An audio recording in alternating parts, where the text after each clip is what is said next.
Hey guys, um, first of all, my video about testosterone and privilege is coming out very soon. I know it's been a long 6-month wait, and I wish I had an excuse, but I really don't. Um, well, no, I do. I've been thinking a lot about privilege and having to ask other people what it means to them and trying to get my thoughts together on the subject. And the more I think about it, the more it just grows and expands into something else that I don't fully have a grasp on. But I think I'm done thinking about that one, and I would like to share my thoughts with you, and that video is coming out in the next few weeks, this time I promise. Um, Also, I knew I cut all my hair off. That was, yeah, I don't know. Let's not talk about that. It'll grow back. It's gonna, I hope. Yeah. So anyway, I wanted to make this video as something of a small detour before my next large video. Um, this one is mostly in response to messages I've received from other trans guys about this subject and also about my own recent thoughts on depression. um, I've mentioned before that I didn't feel depressed on testosterone. I had situational depression, of course, but it was always very mild, and it's never seemed to last very long. It seemed very brief. And it was certainly nothing like the depression I had before starting testosterone, and definitely nothing like the depression I've experienced in the 2 years since I have been off of testosterone. I cannot believe it's been 2 years, but it's been 25 months now. But, things actually didn't really seem to faze me at all when I was on testosterone in a good way or in a bad way. I'm not going to say that I felt numb because I feel like that description is degrading to men, but um, I will say I felt stable. Um, of course, there's the stereotype about men and women that women are emotional and men are logical. Women are easily moved and men are stable. And if there is any truth to that stereotype, I am now entirely convinced that it is wholly chemical. And, you know, it's a biological imperative that it would be chemical because somebody has to care. Somebody has to care because somebody has to care for the offspring. And conversely, somebody has to make the hard decisions whenever caring gets in the way. It almost seems that estrogen and testosterone have made some difficult decisions for us by splitting us into groups and taking care of our survival needs for us, they, making some of us care more and some of us care less, and both have their merits, of course. Uh, so those chemicals are kind of what I want to talk about in this video. Physically, and socially, I react the way a typical male would react to certain situations. And my friends and coworkers see that, and they look to me um, as a grounding force when everything around us is falling apart. Um, I guess I exude a sense of stability or a sense of strength in my character that I don't entirely feel inside after going off testosterone. Actually, it's very hard to keep it up after going off testosterone. Um, but that maleness or logicalness or stability that I exude, you could blame that on my male brain, or you could blame that on me subconsciously trying to meet all of society's expectations of me as a male. But whatever you blame it on, it doesn't really matter, because the fact remains that my body lurches into a stance that my emotions and my hormones immediately try to counteract.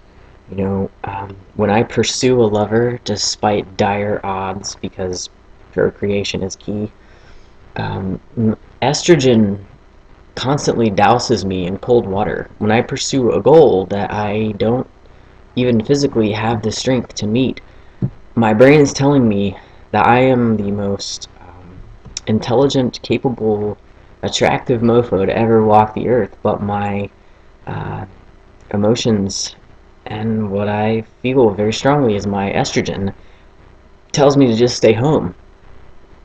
Um, I am constantly, let's see, how to say this properly.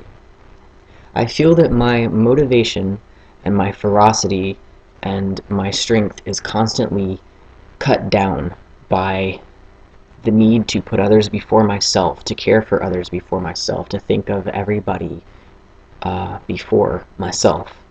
And that is very much the biological imperative that I was just discussing, that estrogen puts me in the position to fill. I have to admit that in the 2 years that I've been off testosterone, um, I've been tempted several times to go back on it. But I feel that if I did that anytime soon, it would be to use testosterone as an antidepressant. And I don't want to do that because that creates all sorts of problems. You know, trans people have enough problems as it is. Um, Hi, Cooper.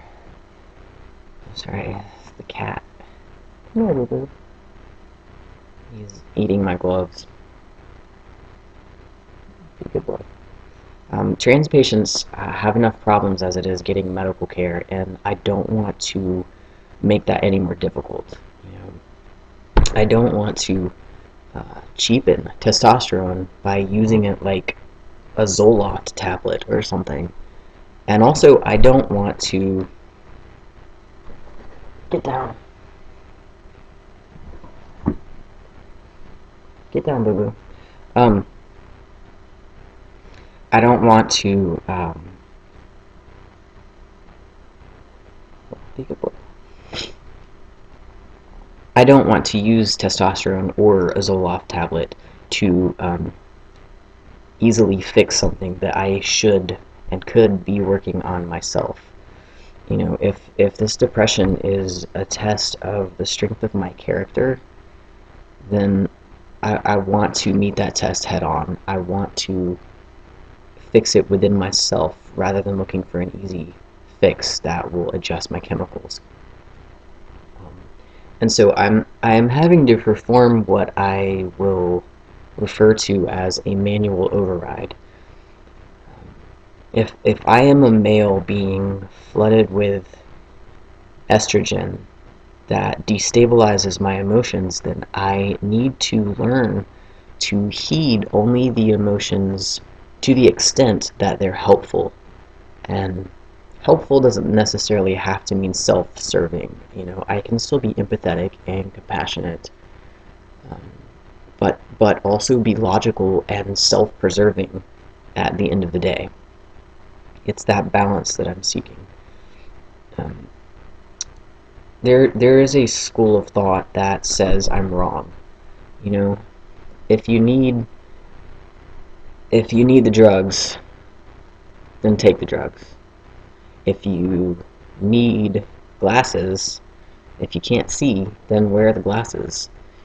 Um, and of course, I can just whip my eyesight into shape and um, suddenly see 20/20 and be able to throw my glasses away. That doesn't make any sense. But can I do it with my chemicals? Can I perform a manual override? Um, how much sway do chemicals carry, really, in my life, in anybody's life, in anybody's brain? Can I condition myself to behave outside of the influence of those chemicals? And can I beat my depression without the use of drugs? Can I beat it without using testosterone? I know that a lot of trans guys will say testosterone makes you feel like the man that you are, but part of being a man is being less emotional. And to what extent does that make testosterone a crutch? You know, if you think about cisgender guys create testosterone naturally, and I'm sure to some extent testosterone uh, acts for them as a shield between them and emotional turmoil. And I'm sure that if they were to decrease their testosterone for a time, they would learn some level of empathy for women, and they would gain a different emotional perspective. But testosterone, or trans guys, have already experienced that perspective. We have been flooded with estrogen, and if we've gone on hormone replacement therapy, we have been flooded with testosterone. And we already know what it's like to be both. We already know what it's like to have that perspective. And I know from the messages that I've received on my YouTube channel that a lot of trans guys very much appreciate the stabilizing force that testosterone is. They appreciate the stability testosterone has offered them, and whenever they go off testosterone, if they go off testosterone, they very much recognize that it can cause severe depression to be suddenly flooded with that surge of estrogen. And for years afterward, for some people, like for me, the depression lingers. It's not just your body readjusting to chemicals or a surge of a new chemical or the loss of a chemical. It is a very stark difference between having estrogen and having testosterone, being unstable and being stable. I know that men suffer from depression too. Okay, I know that I'm overgeneralizing, and I'm not trying to be offensive in any way, shape, or form. But this is a discussion that our community very much needs to have, stigmatized or not. I know this is controversial, but I want to ask trans guys, how do you feel emotionally on testosterone, off testosterone? Trans girls, do the testosterone blockers tear down an emotional wall that you didn't really even realize you had? What difference does it make to you? I'm open to everyone's perspective, and I'm open to this discussion as long as we're having it. That's the important thing. So that's all I've got about that. Look for my next video. It's called Privileges Earned, dealing with testosterone and, of course, going off testosterone and how I feel about the concept of social privilege. And so yeah, that's all I've got for now, guys. But I hope to see you back here very, very soon. Peace out. Much love.